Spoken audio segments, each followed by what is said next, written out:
Hello everyone, आज हम English के नया टॉपिक को स्टार्ट करने जा रहे हैं जिसका नाम है कंजंक्शन। और हम कुछ वर्ड्स करने जा रहे हैं जिसमें हमारा स्पेलिंग जो है करेक्शन वो रहेगा और थोड़े से हमारे सिनोनिम्स रहेंगे। तो चलिए क्वेश्चंस देखते हैं। हमारा फर्स्ट क्वेश्चन है जो कि कंजंक्शन का है, fill in the blanks with suitable conjunction. First is this work can not be done dash you put in hard labour, कि ये काम नहीं हो सकता जब तक तुम क्या करो, तुम कड़ी मेहनत ना करो। तो यहां पर क्या आना है, option is if, when, but और अनलेस। तो देखिए क्या होगा इसका करेक्ट।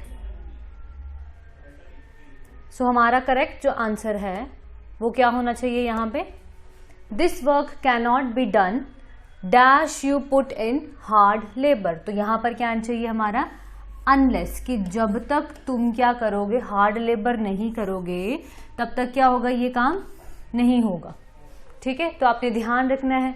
इफ जो होता है हमारी कंडीशन होती है, व्हेन हमारा क्या यहाँ पर नहीं आएगा, बट हमारा क्या होता है कंक्लूजन देता है। तो यहाँ पर क्या आएगा, हमारा करेक्ट आंसर जो होगा वो हमारा होगा unless.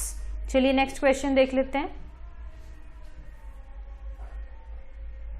Next is he is old dash he can run fast, कि वो बूढ़ा है और क्या है डैश, और वो फास्ट रन कर सकता है। अब यहां पर क्या आएगा, इसको ध्यान से देखेंगे तो क्या है, वो बूढ़ा है फिर भी वो फास्ट चल सकता है, वो दौड़ सकता है। तो हमारा क्या आएगा, ऑप्शन में क्या है, एंड, येट, वाइल, एज। तो क्या आना चाहिए हमारा करेक्ट ऑप्शन, तो हमारा करेक्ट ऑप्शन आएगा यहां येट। अब ये येट क्यों आया, उन्होंने बोला कि वह बूढ़ा है फिर भी वो फास्ट दौड़ सकता है। तो यहां पे क्या आना चाहिए, येट आएगा। एंड नहीं आ सकता, एंड तो कंप्लीटली गलत हो जाएगा। एज भी नहीं आएगा क्योंकि हम लोग थोड़ी ना बोले, कंक्लूजन थोड़ा ना दे रहे हैं यहाँ पे। वाइल भी नहीं आएगा। तो क्या आएगा करेक्ट हमारा correct answer will be yet.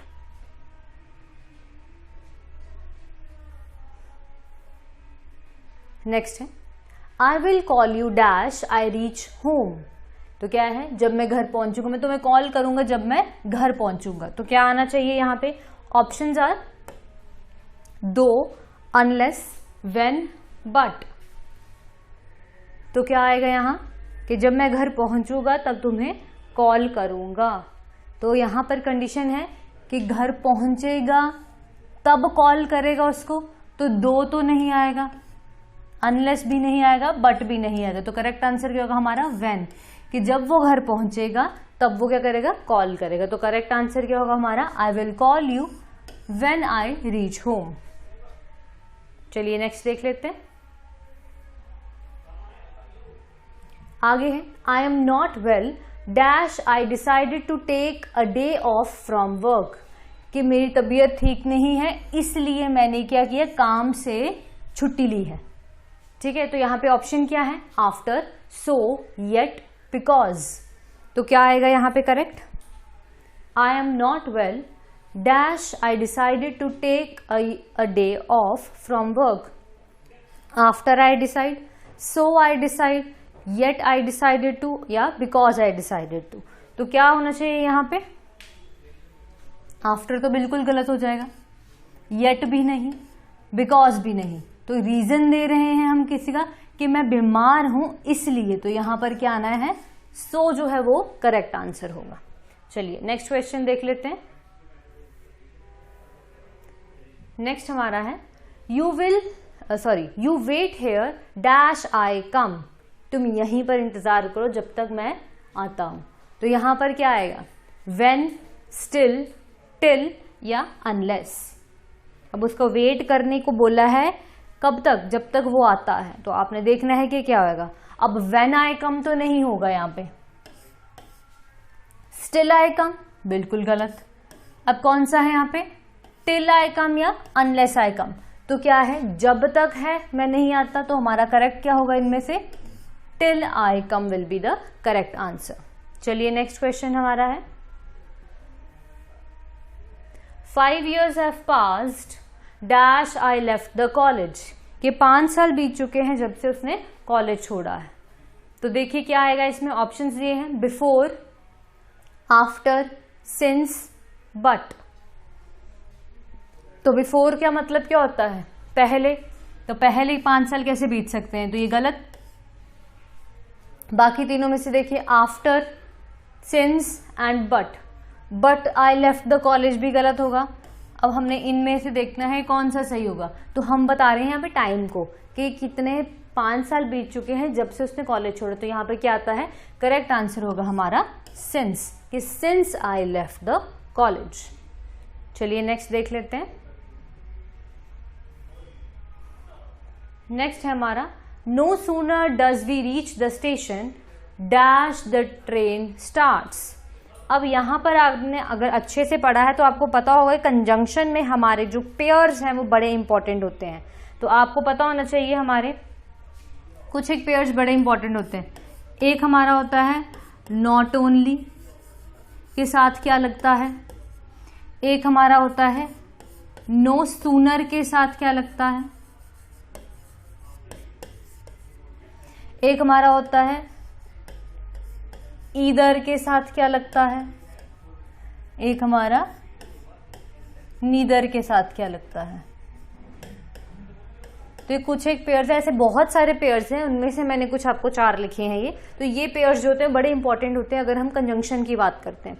तो इन्हीं में से एक पेयर है नो सूनर का, जो यहाँ पे आप देख सकते हैं, यहाँ पे है no sooner does we reach the station dash the train starts. तो क्या आना चाहिए यहाँ पे? What will be the correct answer? Then आना चाहिए, देन आना चाहिए, व्हेन आएगा या येट आएगा। तो हमेशा ध्यान रखना कि नो सूनर के साथ हमेशा हमारा पेयर में क्या आता है, यहाँ पे हमेशा हमारा पेयर में आएगा यहाँ देन। ध्यान रखिएगा इसका। तो यहां पर हमारा क्या करेक्ट हो जाएगा? यहाँ पे हमारा आंसर करेक्ट हो जाएगा A option. So no sooner does we reach the station then the train starts. तो ध्यान रखिएगा आप इसको। चलिए नेक्स्ट देख लेते हैं। और इन पेयर्स को ध्यान रखना, कंजंक्शन में जो पेयर्स हैं जितने भी वो बहुत इंपॉर्टेंट होते हैं कि किसके साथ क्या आएगा वो आपको याद होना चाहिए। चलिए नेक्स्ट देख लेते हैं। डैश मोहन और सोहन, सॉरी, डैश मोहन और Sameer has broken the window. तो क्या आएगा? Not only, neither, no sooner या ईदर। अब आपने देखना है कि यहां पर क्या लगा हुआ है हमारा, आपके लिए हेल्प के लिए दिया हुआ है एक वर्ड यहाँ पे, डैश मोहन और समीर। अब ये जो वर्ड है और, ये आपकी हेल्प के लिए है। कैसे? अब यहां पर मैं 2 वर्ड्स लिखती हूं, एक मैंने लिखा आपको ईदर और एक मैंने वर्ड लिखा आपको नीदर। अगर आप पढ़ा है तो आपको याद होगा ईदर के साथ क्या आता है हमारा और, नीदर के साथ क्या आता है हमारा नॉर, है ना। तो यहां पे तो फटाफट आइडेंटिफाई हो जाएगा कि नो सूनर तो आएगा नहीं, नॉट ओनली भी नहीं आएगा। तो क्या होना चाहिए? हमारा यहाँ पे और आ रहा है, तो और के साथ पेयर में कौन आता है? हमारा ईदर आता है। इसीलिए बोलते हैं कंजंक्शन में जितने भी पेयर्स हैं वो लर्न करने बहुत जरूरी हैं। क्यों? क्योंकि डायरेक्टली हम वहां से देखकर आंसर मार्क कर देते हैं, टाइम भी नहीं लगेगा उसमें। चलिए नेक्स्ट देख लेते हैं। नेक्स्ट है I would rather have pen dash pencil. ये भी एक इंपॉर्टेंट है, इसमें भी आपके लिए हेल्प के लिए आ गया रादर। अब देखिए क्या होना चाहिए, देन, दैन, व्हेन, येट। क्या आएगा यहाँ पे? I would rather have pen dash pencil. तो क्या आना चाहिए यहाँ पे? हमेशा याद रखना रादर के साथ क्या आता है हमारा, किसका पेयर बनता है? देन। बड़ी बार आपको आएगा तो करेक्ट आंसर ये होगा। तो बड़ी बार आप सेंटेंसेस देखेंगे किस तरह से कि I would rather die than beg, या फिर I would rather die than surrender. तो इस तरह के आपने क्वेश्चन जो बड़ी बार देखेंगे कि रादर के साथ हमेशा पेयर किसका होता है? देन का होता है। तो ये आप हमेशा ध्यान रखेंगे कि आएगा यहाँ पे रादर के साथ देन आएगा। चलिए नेक्स्ट देख लेते हैं। The thief ran away dash he should be caught. क्या आएगा यहाँ पे? The thief ran away dash he should be caught. ये भी बहुत ही इजी है, पेयर से ही है। पेयर अच्छी तरह से लर्न कर लेना, हो जाएगा आपका। आपको पता है क्या है यहाँ पे पेयर, ढूंढो पहले, देखना है सबसे पहले क्वेश्चन में कोई पेयर का वर्ड तो नहीं आ रहा है, तो यहाँ पे आ रहा है शुड। अब शुड जो है वो किसके साथ लगता है, किसके साथ लगता है? लेस्ट के साथ, देन के साथ, सिंस के साथ या बट के साथ। तो इनमें से कोई आपको पता, अभी आपने पढ़ा देन किसके साथ आता है हमारा, रादर देन होता है। बट भी नहीं आएगा, सिंस भी नहीं आएगा। हमें पता है शुड के साथ क्या आता है, लेस्ट एंड शुड का एक पेयर होता है। ठीक है, तो ये जो पेयर है वो बहुत इंपॉर्टेंट है। जब भी आप देखें लेस्ट क्वेश्चन में तो आपने उसके साथ शुड लगाना है, शुड देखें तो वहां उसके साथ आपने लेस्ट लगा देना। ये जो है ये पेयर्स में ही आते हैं, तो क्या आएगा इसका करेक्ट, लेस्ट आएगा। The thief ran away lest he should be caught. चलिए नेक्स्ट देख लेते हैं। Next is if you come here dash I will teach you but then yet then. तो यहां पर भी क्या है हमारा, वहां पे बोला अगर तुम यहां पर आओगे तो मैं तुमको लेसन सिखाऊंगा। तो क्या है ये इफ। आपने यहाँ पे वही कीवर्ड्स ढूंढने का काम करना है। जो भी क्वेश्चन है कीवर्ड ढूंढो, उसमें से कौन सी चीज जो है कोई पेयर बन रहा है। तो आपको यहाँ पर भी पता है, पढ़ा होगा आपने, इफ के साथ किसका पेयर होता है हमारा, इफ के साथ पेयर होता है हमारा देन का, THEN का। तो हमने किसी को नहीं देखना, अगर पेयर्स याद है ना तो सीधे ही देख के आप टिक लगा देंगे कि यहाँ पर क्या आएगा, देन आएगा यहाँ। ठीक है, बट होगा नहीं, देन भी नहीं होगा, येट भी नहीं होगा, तो करेक्ट आंसर क्या है हमारा देन। अगर पेयर याद है तो सीधे ही लगा दोगे, फिर तो कुछ सोचने की भी जरूरत नहीं है। नेक्स्ट हमारा है I have never spoken to him dash return to him. तो क्या है, I have never spoken to him dash return to him. Options are nor, then, when, or. अब यहां पे देखिए और वाला तो कुछ नहीं दिया है, यहाँ पे इधर नहीं दिया है। यहां पर क्या है देन वाला भी कुछ नहीं है, when और nor रह गया।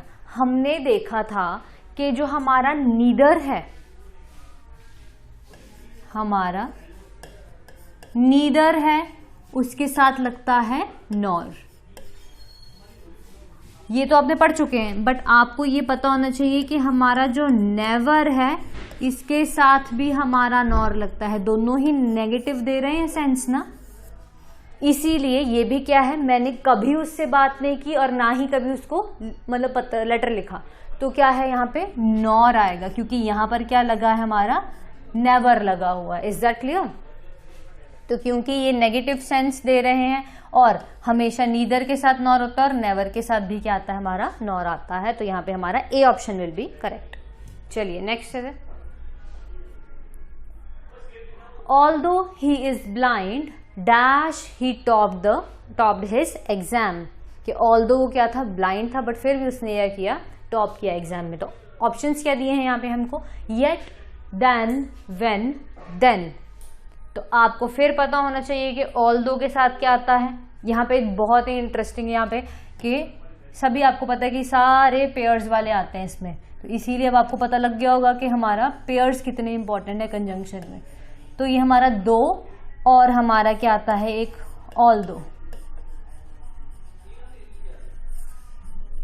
ये दो जो हैं इनका पेयर किसके साथ होता है हमारा, येट के साथ होता है, देन के साथ होता है, व्हेन के साथ होता है, देन के साथ होता है।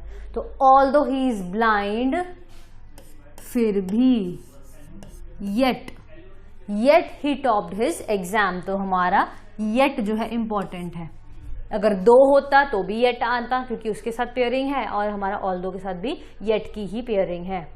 ठीक है, चलिए नेक्स्ट है हमारा, Priya is not so dull dash the teacher expected then, when, as।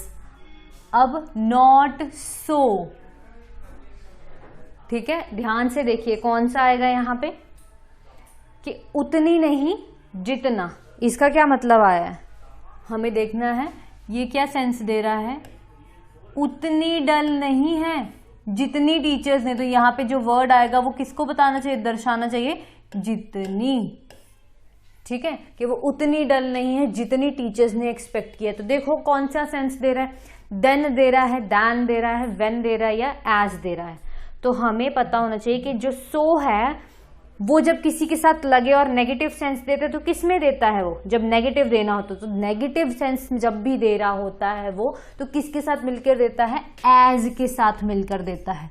Not so dull as the teacher expected, ठीक है, कि उतनी डल नहीं है जितनी वो टीचर जो है वो एक्सपेक्ट कर रहे हैं। आई होप आपको ये चीज क्लियर हो गई होगी, ठीक है।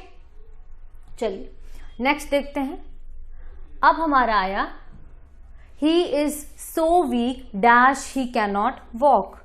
तो यह है कि वो इतना वीक है कि वो चल भी नहीं पड़ता। तो अब यहां पर देखिए, यहां पर उसका सेंस चेंज हो गया है।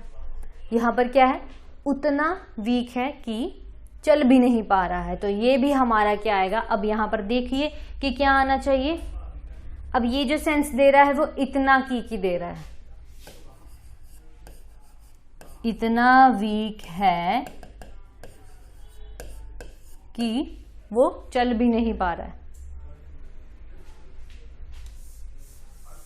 तो क्या आना चाहिए यहां पे, तो सो के साथ एक हमने पढ़ा, 2 पेयर्स पढ़े सो के साथ। ये ध्यान में रखिएगा आप, कौन कौन से पेयर्स पढ़े हमने सो के साथ। एक हमने पढ़ा पढ़ा उसका एज के साथ, और एक हमारा होता है, और सो और एज में क्या पढ़ा हमने, सो और एज में पढ़ा कि नेगेटिवली जब वहां पर बात करी हो कि हमारा कि सो के साथ क्या आता है, एज होता है। और यहां पर हमेशा याद रखना कि क्या आएगा, हमारा सो के साथ क्या आता है, दैट आएगा। ये 2 ही पेयर्स हैं इसके और इंपॉर्टेंट है ये, सो एज और सो दैट, ठीक है, कि वो इतना वीक है कि वो वॉक भी नहीं कर सकता। जब इतना और की वाली सेंस आ जाए तो क्या आएगा यहाँ पे, दैट होगा, ठीक है। और सो और एज में किस सेंस में आता है ये, तब आता है हमारा उतनी जितने या उतना जितना। तो ये उतना जितना की सेंस देता है, ये उतना और की सेंस देता है। तो आपने इसको ढंग से देख लेना कि पहले जो क्वेश्चन दिया है उसकी सेंस क्या है, उसके अकॉर्डिंगली लगाना है आपने ये। चलिए नेक्स्ट क्वेश्चन देख लेते हैं। आगे आ गया हमारा स्पेलिंग टेस्ट। ये बड़े इंपॉर्टेंट है, आपको क्या आता है, ये तो इजी होते हैं, आपको पता होना चाहिए, बस स्पेलिंग पता होना चाहिए, डायरेक्ट जो आपको मार्क्स मिल जाएंगे। तो सबसे पहला वर्ड हमारे पास क्या है, ज्वेलरी। तो क्या आएगी इसकी स्पेलिंग, देखिए ध्यान से, 4 ऑप्शंस दिए हैं आपको, कौन से करेक्ट हैं स्पेलिंग ज्वेलरी के। तो आपको पता है क्या स्पेलिंग होते हैं इसके, JEWELLERY,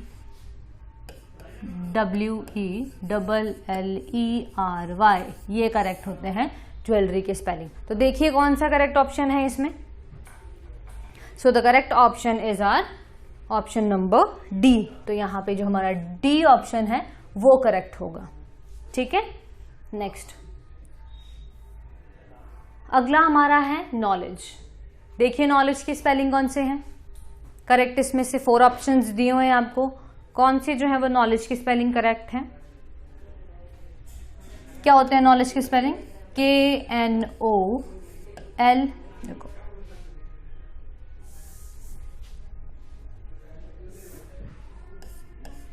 KNOWLEDGE।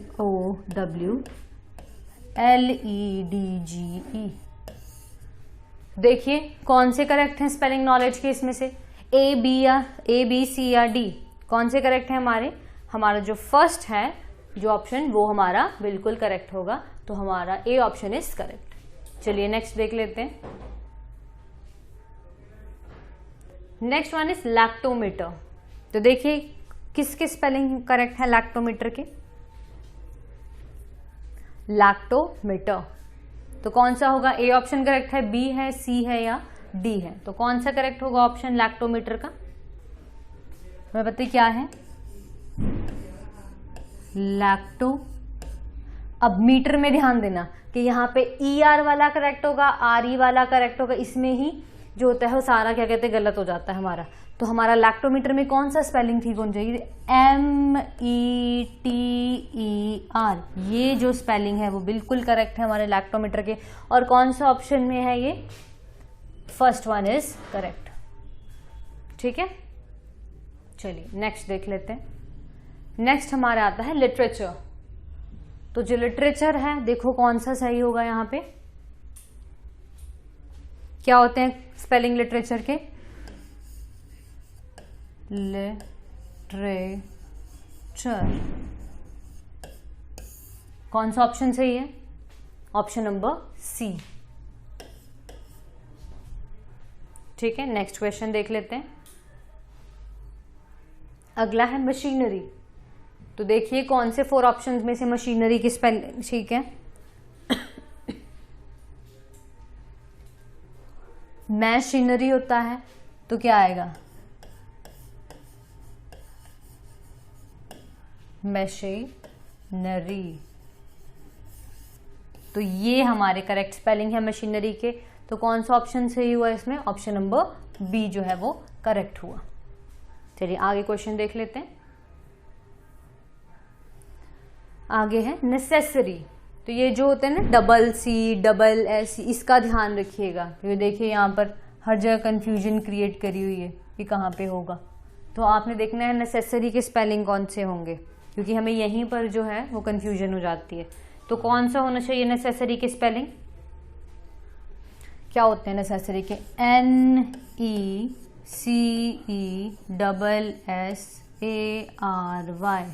ये होते हैं हमारे करेक्ट स्पेलिंग। तो कौन से करेक्ट हैं इसमें? Option number D is correct, necessary. चलिए नेक्स्ट देख लें। आगे हमारा आता है अकरेंस। कौन सा होगा हमारा अकरेंस के spelling? Single C single R, single C double R, double C single R, double C double R. कौन सा वाला हमारा करेक्ट होगा ऑकरेंस की स्पेलिंग? अगर हम देखें, पहले लिख के देख लेना वहां पे कौन से होते हैं।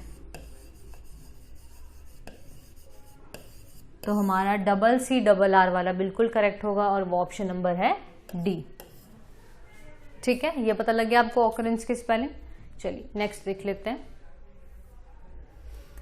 आगे मैंने कुछ सिनोनिम्स भी डाले थे ताकि एक बार मैं आपको धीरे धीरे बीच में करवाते रहूं सिनोनिम्स ना। तो अब यहां पर जो हमारा फर्स्ट है वर्ड डेक्सटैरिटी, तो पहले तो आपको पता होना चाहिए कि डेक्सटैरिटी का मतलब क्या होता है एंड देन उसके ऑप्शंस देखते हैं। तो ऑप्शंस क्या दिए हैं? डिस्क्रिपेंसी, क्यूरियोसिटी, एड्रॉटनेस या डेलिकेसी। तो आपको पता है डेक्सटैरिटी का मतलब क्या होता है? डेक्सटैरिटी का मतलब होता है निपुणता। क्या होता है इसका मतलब?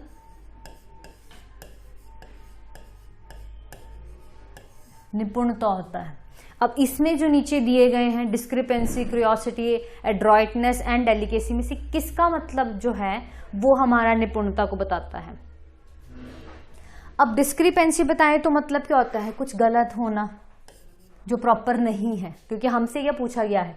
सिनोनिम पूछा है, दैट मीन्स सेम वर्ड जो इसका सेम मीनिंग दे रहा हो। ठीक है, तो हमारा क्या है? डिस्क्रिपेंसी तो गलत हो गया क्योंकि वो उसमें क्या है, जो चीज सही नहीं है, करेक्ट नहीं है, वो होता है डिस्क्रिपेंसी। क्यूरियोसिटी का मतलब क्या होता है? क्यूरियोसिटी का मतलब होता है जिज्ञासा, वो कोई चीज को पता करना है, तो जिज्ञासा भी नहीं हो सकता। अब बचे डेलिकेसी एंड एड्रॉइटनेस। डेलिकेसी का मतलब क्या होता है कि हम बोलते हैं ना कोई चीज बहुत ही डेलिकेट है, तो उसको क्या बोलते हैं? सॉफ्ट, विनम्र। तो यहाँ पर निपुणता का तो नम्र हो ही नहीं सकता, तो एंड में क्या बचा हमारा? एड्रॉइटनेस बचा, और यही हमारा करेक्ट है। इसका मतलब भी क्या होता है? निपुण होता है। चलिए नेक्स्ट देख लेते हैं। इसी तरह से आपको पता होना चाहिए और इजी हो जाएंगे आपके लिए। नेक्स्ट हमारे लिए है सिनोनिम ऑडेसिटी। और ऑडेसिटी का क्या क्या ऑप्शन दिए हमको? Meekness, fearfulness, humility, boldness. तो क्या आना चाहिए यहाँ पर? देखिए पहले तो आप समझिए ऑडेसिटी का मतलब क्या होता है। सिंपल है, ऑडेसिटी का मतलब हमारा होता है यहाँ पे साहस।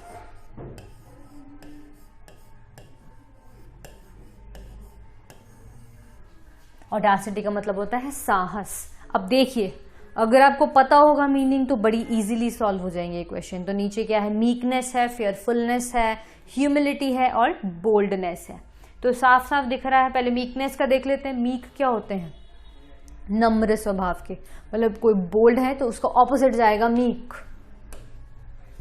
ठीक है, ऑडेसिटी का उल्टा जाता है। फियरफुलनेस क्या होता है? डरना, भय। ह्यूमिलिटी क्या होता है हमारा? विनम्रता।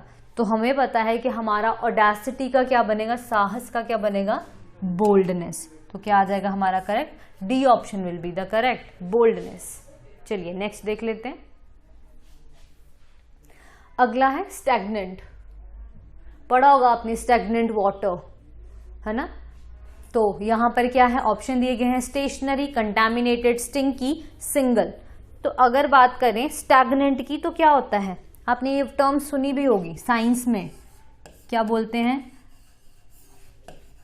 Stagnant water. क्या मतलब होता है उसका स्टैग्नेंट वाटर का, स्टैग्नेंट वाटर का मतलब होता है हमारा रुका हुआ पानी, है ना। तो जो चीज रुकी हुई है उसको क्या बोलते हैं हम लोग, स्टैग्नेंट बोलते हैं, ठीक है। तो क्या होगा स्टैग्नेंट का, जो स्थिर है, जो हिल नहीं रही है, तो उसको क्या बोलते हैं स्टैग्नेंट। तो यहाँ पे देखो कि जो चल नहीं रही है चीज उसको हम क्या बोलते हैं, तो सामने है हमारा जो हमारा स्टेशनरी वर्ड है, स्टेशनरी क्या बोलता है, जो हमारा स्टैटिक है, जो चल नहीं रहा है, तो उसको क्या बोलेंगे हम लोग, स्टैग्नेंट बोलेंगे। चलिए नेक्स्ट देख लेते हैं। नेक्स्ट है डिमाइस, इसका भी सिनोनिम बताना है। तो डिमाइस का मतलब क्या होता है आपको, ये इजी है। कौन कौन से ऑप्शन दिए हमको, रिजल्ट दिया है, एप्रीहेंशन दिया है, डेथ दिया है एंड डिफॉल्ट दिया है। तो एप्रीहेंशन का मतलब क्या होता है, इसका मतलब तो होता है डाउट।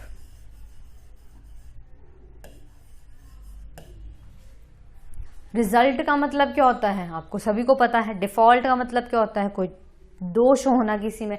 तो डिमाइस का तो सीधा सीधा मतलब पता हमें क्या होता है, demise is related to directly, synonym क्या होगा इसका, डेथ होगा। चलिए नेक्स्ट देख लेते हैं।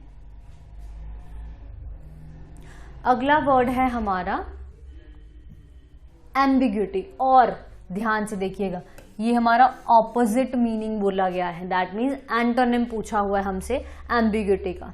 तो क्या दिया गया ऑप्शंस में, कंफ्यूजन दिया है, इनडिसीजन दिया है, क्लैरिटी दिया है और इम्प्रिसिजन दिया है। तो क्या होना चाहिए इसका हमारा, पहले तो आपको पता होना चाहिए कि एम्बिग्यूटी का मतलब क्या होता है। एम्बिग्यूटी का मतलब हम लोग और भी बोल सकते हैं, इसको क्या बोल सकते हैं, इसको बोल सकते हैं हम लोग वेग। अब वेग का मतलब क्या होता है, अस्पष्ट होना, कोई चीज जो है अस्पष्ट है उसको बोलते हैं हम एम्बिग्यूटी।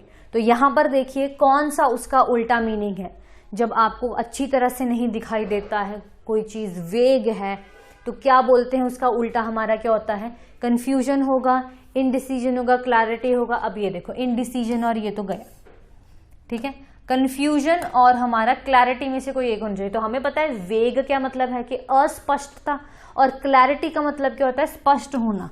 तो यहाँ पे क्या करेक्ट आएगा हमारा, क्लैरिटी जो है वो करेक्ट आएगा। चलिए नेक्स्ट देख लेते हैं। नेक्स्ट है हमारा लैविश।